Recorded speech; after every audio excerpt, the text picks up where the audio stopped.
നാളെ ഈ കമ്മീഷനിങ് നടക്കാനിരിക്കെ രാഷ്ട്രീയ ആരോപണങ്ങൾക്ക് ഒരു കുറവുമില്ല. പ്രതിപക്ഷ നേതാവിനെ നേരത്തെ ക്ഷണിച്ചില്ല എന്ന വിവാദത്തിന് പിന്നാലെ ഇപ്പോൾ BJP സംസ്ഥാന അധ്യക്ഷനെ ക്ഷണിച്ചതും രാഷ്ട്രീയ ചർച്ചകൾക്ക് വഴിയൊരുക്കിയിട്ടുണ്ട്. വിഴിഞ്ഞം തുറമുഖം അതിന്റെ നിർമ്മാണ ഘട്ടത്തിൽ തന്നെ രാഷ്ട്രീയ വിവാദങ്ങൾക്കൊപ്പമാണ് സഞ്ചരിച്ചത്. തുറമുഖത്തിന്റെ നിർണായക ഘട്ടമായ കമ്മീഷനിങ്ങിലേക്ക് എത്തുമ്പോഴും വിവാദങ്ങൾ ഒപ്പമുണ്ട്. പ്രതിപക്ഷ നേതാവിനെ ക്ഷണിക്കപ്പെടേണ്ടവരുടെ പട്ടികയിൽ ഉൾപ്പെടുത്തിയില്ല എന്നതായിരുന്നു ആദ്യ വിവാദം.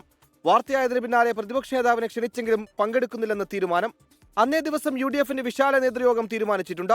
BJP സംസ്ഥാന അധ്യക്ഷൻ രാജീവ് ചന്ദ്രശേഖരനെ ചടങ്ങിലേക്ക് ക്ഷണിച്ചതിലും വിവാദമുയർന്നു. പ്രധാനമന്ത്രിയുടെ ഓഫീസ് നിർദ്ദേശിച്ചതനുസരിച്ചാണ് രാജീവ് ചന്ദ്രശേഖരന് ക്ഷണമെന്നാണ് സംസ്ഥാന സർക്കാരിന്റെ വാദം. എന്നാൽ സർക്കാരിന്റെ വാർഷികാഘോഷ പരിപാടിയിൽ BJP സംസ്ഥാന അധ്യക്ഷൻ എന്ത് കാര്യമെന്ന് പ്രതിപക്ഷം പരിഹസിക്കുന്നു. തുറമുഖത്തിന്റെ ക്രെഡിറ്റിനെ ചൊല്ലിയുള്ള തർക്കത്തിന് വർഷങ്ങളുടെ പഴക്കമുണ്ട്.